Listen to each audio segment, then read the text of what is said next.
주식메이트 방송입니다. 이번에 소개하고자 하는 종목은 컴투스 홀딩스가 되겠습니다.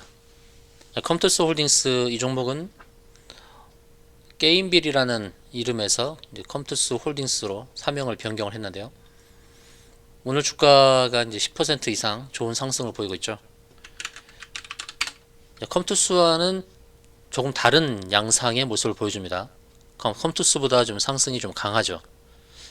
컴투스는 주식수가 1280만 주, 그리고 시가총액이 2조 1000억입니다. 2조 1000억이고 또 코스닥 이렇게 150종목에 편입이 되어 있어요.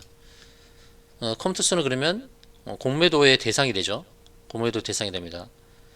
컴투스의 오늘 흐름도 나쁘진 않습니다만, 그러나 컴투스는 공매도 대상이 되면서 간혹 이렇게 매매 비중의 5%에서 10% 꾸준한 이제 공매도 비중이 진행이 되고 있어요. 근데 컴투스 홀딩스는 비교적 이제 공매도로부터 자유롭죠. 코스닥 150에 편입이 되지 않았고, 그리고 주식수가 적어요. 핸들링하기가 굉장히 좋죠. 659만 주밖에 되지 않습니다. 그렇다면 현재 시가총액 1조 2천억은 적정인가? 그리고 더 갈 수 있을까? 이것을 봐야 되는데, 자, 작년에 매출액 영업이익은 좀 부진했죠. 매출액이 1300억에 영업이익이 230억밖에 되지 않았습니다. 그런데 내년과 내후년을 보도록 할게요. 2022년도, 2023년도 600억대 그리고 700억대. 자, 700억대의 영업이익이라고 한다 그러면 게임 쪽은 제조업과 다르죠. 제조업은 기반 시설이 있고 또 그런 것들이 이제 그런 것들을 감안하고 또 제조업에서의 영업이익률을 감안하면 제조업은 영업이익률이 3에서 5%, 많으면 10%도 나오긴 합니다. 그런데 게임을 보세요. 매출액이 2천억 대비로 영업이익이 700억이면 상당하죠. 상당한 겁니다. 거의 30% 이상이거든요. 30% 이상. 30에서 40%의 영업이익이 나온다는 거예요. 그리고 그래서 게임에 대해서는 영업이익 대비로 20 정도를 곱했을 때 적정 시총을 계산하기도 하죠. 부채 비율은 낮고요. 그리고 유보율은 굉장히 많습니다. 그러니까 재무적으로 봤을 때 굉장히 탄탄하다는 거예요. 700억대의 영업이익을 본다 그러면은 적정 시총은 1조 5천억 정도로 봐야 되겠죠. 근데 현재 시총이 1조 2천억이니까 저평가라는 겁니다. 근데 중요한 것은 2년 뒤에 영업이익 700억을 지금 당겨와서 바로 반영을 할 것이냐, 아니면 좀 더 상황을 보면서 반영할 것이냐, 거기에 달려있다고 저는 봅니다. 차트의 흐름을 보시게 되면은 주가 상승 시에 보여줬던 차트의 모습, 가파른 상승 이후에 한번 조정 주고 이렇게 상승 파동 보였죠. 일반적으로 긴 상승 파동은 3파로 간주됩니다. 엘리엇 파동에서. 엘리엇 파동은 제가 늘 말씀드리지만 정상 파동은 이렇게 보이죠. 3파가 가장 깁니다. 3파가 가장 길어요. 그리고 5파는 짧게 해서 상승 5파동을 완성합니다. 그런데 이 파동이 연장이 되는 경우가 있어요. 연장이 1파, 2파, 이제 3파로 봤는데 이게 파동이 어떻게 연장이 되냐면 여기서 이제 주가가 하락 파동을 만들면서 한 번 더 위로 치고 가는 그림, 이렇게 가는 경우도 있어요. 그러면 이 파동이 3파동이 연장이 된 것인 거죠. 이 안에서 연장이 되면서 하락 파동하면서 마지막 5파동 쏘는 이런 그림이 이제 엘리엇 파동인데, 그러면 컴투스 홀딩스의 현재의 모습을 잘 보자 이거죠. 아래에서 준비됐던 1파, 2파, 이제 3파, 4파, 5파. 만약에 이 5파동의 마지막이로 한다 그러면 지금의 상승은 조심스러운 상승이라고도 할 수 있죠. 이렇게 볼 수 있어요. 그래서 1파, 2파, 3파로 빠질 수 있는 가능성도 있다는 것입니다. 주가는 양면성이 있습니다. 그러면 여기서 파동의 연장을 가져올 것이냐, 아니면 하락 파동으로 전개될 것이냐, 지금 기로에 있는 겁니다. 그것을 제가 안내해 드릴게요. 어떻게 하면 이게 하락으로 돌변하지 않고 상승으로 갈 수 있느냐.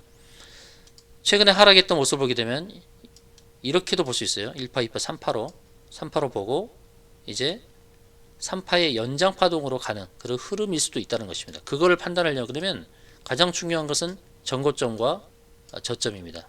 전고점과 저점이에요. 바로 이 두 가지, 두 개의 가격만 확인하면 대처를 할 수가 있어요. 19만 9,800원까지 갔단 말이죠. 20만 원까지 도달하지 않은 것은 라운드 피겨, 라운드 프라이스를 의식했을 것입니다. 자릿수가 바뀌는 거. 우리가 슈퍼에 갔을 때 만원짜리를 9,900원에 팔게 되면 착시 효과 때문에 좀 싸다는 느낌이 들어요. 그런 것이 이제 라운드 피겨라 그러는데 주가도 마찬가지입니다. 앞자리수가 19만 원대에서 20만 원으로 바뀔 때 그걸 저항으로 인식하는 거죠. 그래서 그 자리에서 일단 밀린 겁니다. 그럼 다음 자리는 19만 9,800원을 반드시 넘어야 됩니다. 터치만 해도 돼요. 터치만 해도 된다는 것은 이제 하락으로 전개된 파동을 끊었다는 겁니다. 여기서 19만 9,800원만 터치를 해도 상승으로의 전개를 뜻하고 혹시나 그 자리에서 올랐다가 빠졌다 해도 안심할 수 있는 겁니다. 빠졌다 해도 안심할 수 있는 거예요. 이것은 상승으로의 전개를 뜻한다는 거죠. 그래서 전고점 19만 9,800원이 굉장히 중요한 거고, 그리고 전저점 왜 또 중요하냐면 이게 하락 파동이 안 되려면 전저점을 터치하면 안 된다는 거예요. 이게 이전에 갔을 때 제가 이렇게 해서 3파를 완성했을 수도 있는데 이게 하락 파동을 길게 보면 하나, 이 1파동 안에서 소파동이 만들어진 거죠. 그 다음에 둘, 이렇게 하락으로 전개됐을 때 전저점을 깬다, 터치한다, 이것은 하락으로의 전환을 뜻합니다. 그래서 전저점과 전고점이 굉장히 중요하다는 것이에요. 그 19만 9,800원 이 자리가 중요하다는 거죠. 터치만 해도 됩니다. 오늘 이제 19만 원 선 19만 1,400원까지 왔는데 조금 더 힘을 내야 됩니다. 조금 더 힘을 내서 전고점을 터치하는 것이 중요해요. 이렇게 했을 때 상승은 더 크게 나올 수 있습니다. 자, 이게 게임빌의 월봉입니다. 월봉인데 지난 2014년도에 갔던 고점이 19만 5천원입니다. 19만 5천원. 19만 5천원. 그런데 19만 9,800원 얼마 전에 갔던 게 19만 9,800원이에요. 그러니까 2014년의 고점을 살짝 넘어갔을 뿐이죠. 그리고 참고로 여러분께 말씀드리고자 하는 것은 오래전에 갔던 고점, 벌써 이게 7년 전의 고점이죠. 7년이나 걸린 고점을 넘어갈 때는 그 전고점이 저항이 되기도 합니다. 그 전고점을 넘어섰더라도 그것이 저항이라는 거.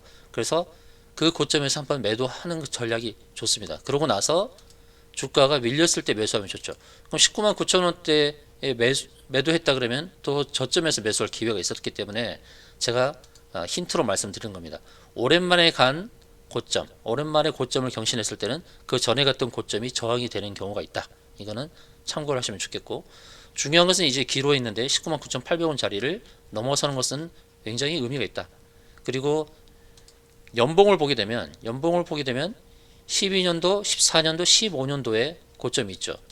근데 15년도 고점에서 무너졌던 것은 이 추세 연결선에서 추세 연결선의 저항에 부딪힌 겁니다. 여기서. 그러니까 당시에는 여기서 매도하는 게 맞았다는 거예요. 여기서 매도하는 게. 그러다 보니까 19만 원대부터 어디까지 빠졌습니까? 13,000원까지 빠진 거죠. 13,000원까지. 거의 20만 원대부터 만 원대까지 빠졌으니까 고점에서 거의 20분의 1 토막이 난 거 아닙니까? 자, 그러면 이제 여기서부터 중요하죠. 그럼 이거는 추세 연결선은 여전히 자리하고 있다는 것이. 그럼 게임빌은 여기서 전고점을 넘어서서 다시 누른다 하더라도 주가는 이 추세 연결선을 따라 갈 수 있다는 겁니다. 그러니까 내년에 더 큰 상승을 기대해 볼 수 있는 대목이 되는 거죠. 자, 이제 연말이 얼마 남지 않았는데요. 2014년도의 거래량을 보십시다. 2014년도에 총 거래량을 보면 7,280만 주 1년 동안에 거래된 게, 그리고 올해 거래된 게 6,726만 주. 그러니까 조금만 더 힘을 내면 전에 2014년도에 거래됐던 거래량을 넘어설 수 있다는 거죠. 앞으로 오늘을 포함해서 5거래일 동안 과연 이 거래를 넘어설 수 있을지는 모르겠으나 이 거래량을 넘어서는 것도 굉장히 큰 의미가 있습니다.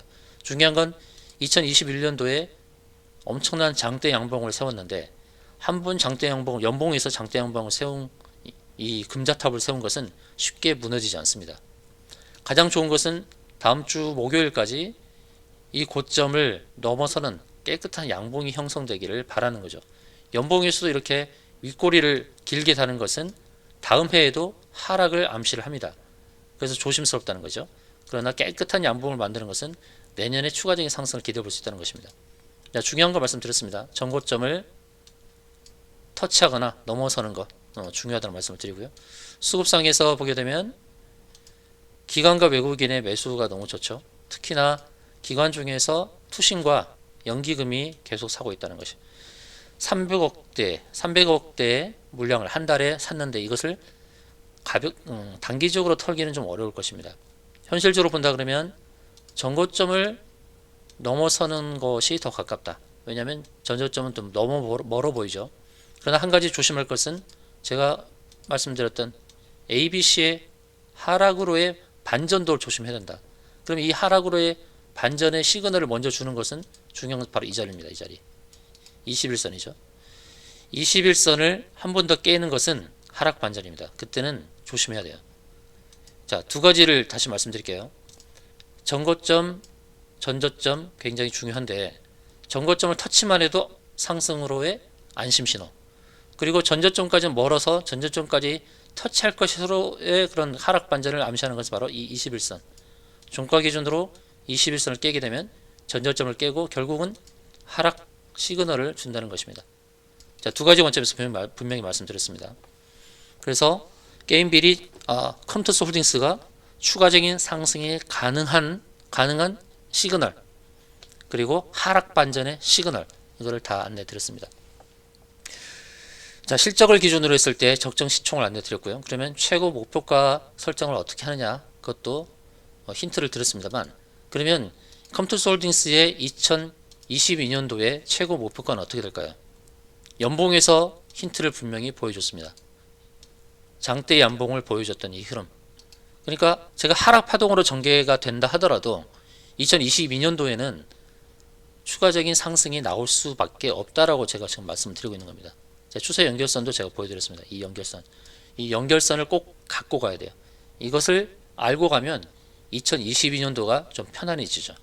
자, 컴투스 홀딩스의 2022년도 최고 목표가를 알고자 하시는 분들은 컴투스 홀딩스 2022 이렇게 문자 주시면 되겠습니다.